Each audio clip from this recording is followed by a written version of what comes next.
Hey everybody, this is Steve from Average Joe's Fantasy Football, and we've got your Week 8 waiver wire video. So hopefully you guys have survived this horrible bye weeks that had just happened over the weekend, and of course injuries to deal with that. So hopefully you guys survive with some wins. I know it was a lot of struggle for a lot of people. I had a lot of questions about, a lot of backups. Obviously there were injuries, last minutes like Darren Waller. There were things that just were out of a lot of people's control. Had the best possible waiver wires you had last week, and hopefully you guys had some good wins and maybe some luck on your side, right? There were still some really good games this weekend, and there were a lot of good stuff going on. There were some good plays. There were some players that absolutely stood out, and there were some players that didn't really do so well. So hopefully this waiver wire videos kind of help you with this week. Now, the first thing I want to talk about is bye weeks again. Yes, we're going to have bye weeks just about every week.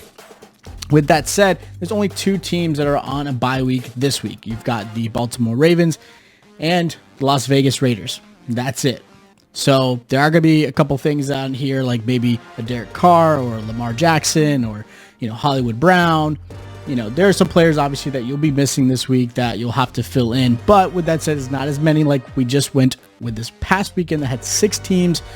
That was just crazy and unheard of and just really affected a lot of people.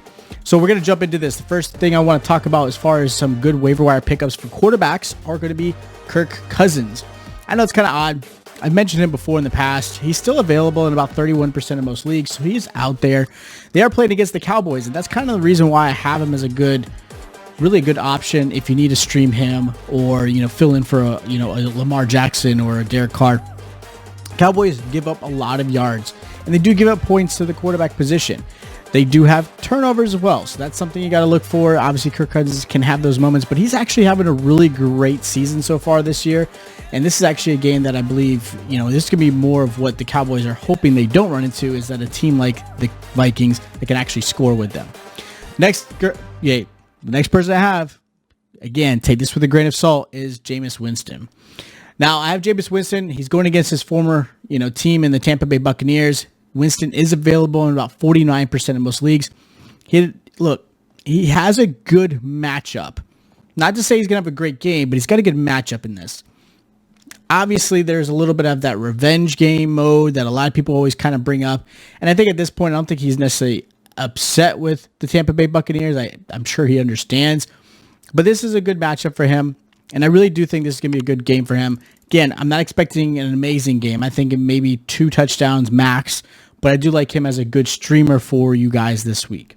Now, as running backs go, they're far and few between right now, okay? There are a couple players I do want to mention, and just because, again, either there's injuries or something like that you got to be aware of.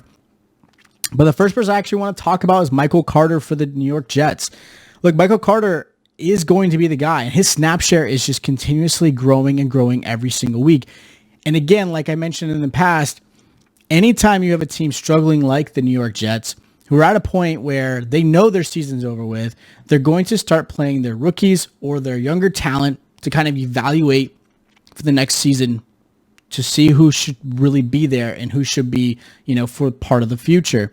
And so I believe that in a lot of ways, they're going against the Bengals. Bengals do have a pretty good defense. They're middle of the pack when it comes to against the rush. But what I like about Michael Carter is his snap share is increasing. He's getting obviously some, looks his way as far as the passing game, and he's the goal line back at this point. He's available in 38% of most leagues. So again, like I said, he's a good one to kind of maybe pick up and maybe stash for the rest of the season. Another guy I have is a good running back is going to be Kenneth Gainwell. Now here's the deal with Gainwell.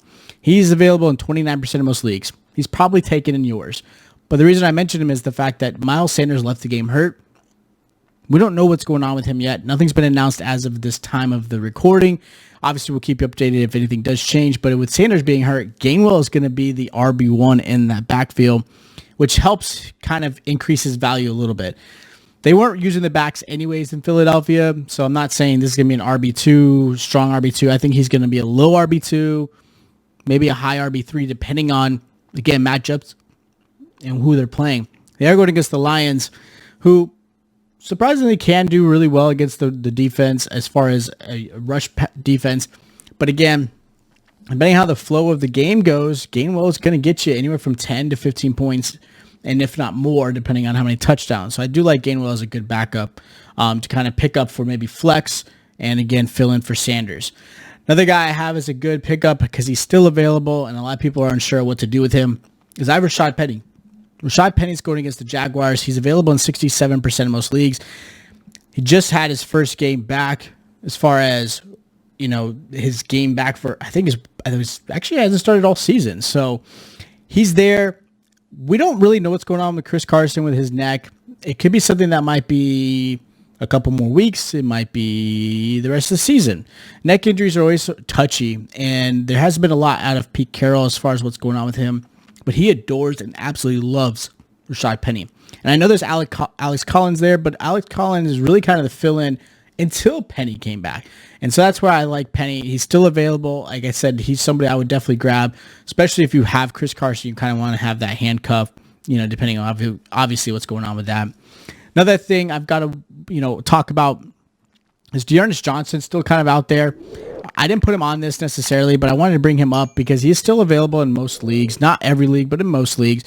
And I'm not saying he's going to obviously replace any position yet, but if Chubb is still out, because nobody knows yet, Dearness Johnson has definitely earned that RB2 spot in most leagues. He played really well, played with a lot of fire. Again, Hunt's going to be out at least 4 to 5 more weeks, depending on what's going on with that. So he may even play some of that Hunt role. So he's still somebody I would definitely stash if you can. Now, as far as wide receivers go, this is going to be really the wide receivers based off of IR. And what I mean by that is Jerry Jeudy's one that I would definitely go after. He's still available in about 76% of most leagues. He's coming back from IR. They actually said he could have played on Thursday against the Browns, but they didn't want to play him because he had no practice, so it wasn't fair to him. So if he is available in your league, just keep an eye. Just make sure he's out there. I would go after him. Another guy I want to mention is Jarvis Landry. Jarvis Landry is still available in 37% of most leagues. He just came back from IR, played his first game. So obviously I didn't expect much out of him, but he did have his first game back. And I think that's going to only continue to grow. Obviously there's that quarterback question with Baker Mayfield, Case Keenum. We're not really sure what's going to happen. I think Baker Mayfield actually might be out for a little bit more, but it has not been announced that he's been ruled out for week 8. But he's somebody I want to look at. If Landry's out there and available, make sure you grab him. Another guy, again, coming back from IR. He may not play this week, but he's somebody that I'm going after, is Michael Gallup. Michael Gallup's, if he does play, he's going against the Vikings, who I think he could score on and have a decent game. But I don't believe he's going to play this week. I think it's going to be the following week that I would definitely look for him. But he's available in 60% of most leagues, and I think most people are aware of that and are going to start looking at grabbing him. So I would definitely go after him as fast as you can if you have a spot for him. Another guy I have is a good pickup, and this is not actually based off of IR, is Marvin Jones Jr. Now, again, this is only 25% available in most leagues that I'm seeing. So I'm not saying he's out there, but if he is, he's a good pickup. He's done really well the past few weeks. He's got a good connection with Lawrence. They're starting to trust Trevor Lawrence a little bit more, so they're throwing down the field a little bit more. Marvin Jones is taking advantage, obviously, with DJ Chark being out. And they're going against the Seahawks, so it's a really good matchup, so I like him a lot. Now, as far as tight ends go, this can be a little bit of a challenge. There's not a lot of great tight ends because, even Zach Ertz, for example, I think he's maybe 20% available. So if he is available, make sure you grab him. But I didn't put him on here because he's not available in most leagues. But Zach Ertz looked really good against as far as the new Arizona Cardinals go, so I liked him if he is available. Now, who is available in most leagues is going to be Logan Thomas. Logan Thomas is available in 47% of most leagues. He's coming back from IR. He is expected to be back this week. He's going against the Broncos, who have been just decimated with some injuries. Von Miller just obviously got hurt. So I like Logan Thomas as a good pickup. If he's in your league, make sure you grab him. And again, pay attention. They have not officially announced him starting, but he is back. At least expected to be back, okay? Another guy I have is CJ Uzomah. I mentioned him as a good start in my actually tight end video. I don't think many people listened to me, and I'm not saying he was going to have the game that he had. I did not see that coming, but I felt he was going to get at least one touchdown and get you 12 to 15 points, but he did an amazing job.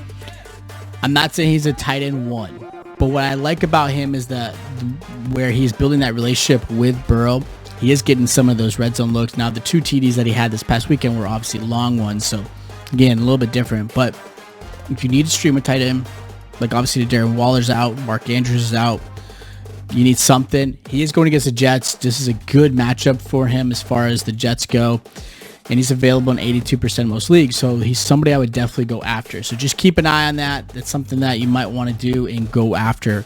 So thank you guys so much for watching this waiver wire video. Again, not as many players out there. I get it. We're about halfway through the season. These waiver wire videos are a little bit tougher unless an injury happens. A lot of times there's really not much you can get out there except for some trades possibly. So they're a little bit smaller, but these are some good players that I recommend for week 8. And again, if you have questions about who you should pick up or who you should drop, hit us up in the comments down below or hit us up in our DMs. We're on Twitter and Instagram. Feel free to ask away there as well. We want to be able to help answer those questions for you. Make sure you put those waivers in so that way you guys are prepared for this week. Again, there will be a Thursday game, obviously Sunday and Monday, so make sure you guys are prepared for that. Also, if you are new to this channel and it was helpful for you, make sure you hit the subscribe button and that notification bell. That way you guys are notified every time we drop a video just like this. And that way you guys are ready for notifications on our start and sit videos that we'll be dropping as well. That way you guys are prepared for quarterback, wide receiver, running back, and tight end. That way you have a good week 8 going into this season. We're getting closer and closer. Again, halfway there. So make sure you guys are watching those videos as well. Also, make sure you hit that like button. It's greatly appreciated. And I'll check you guys next time.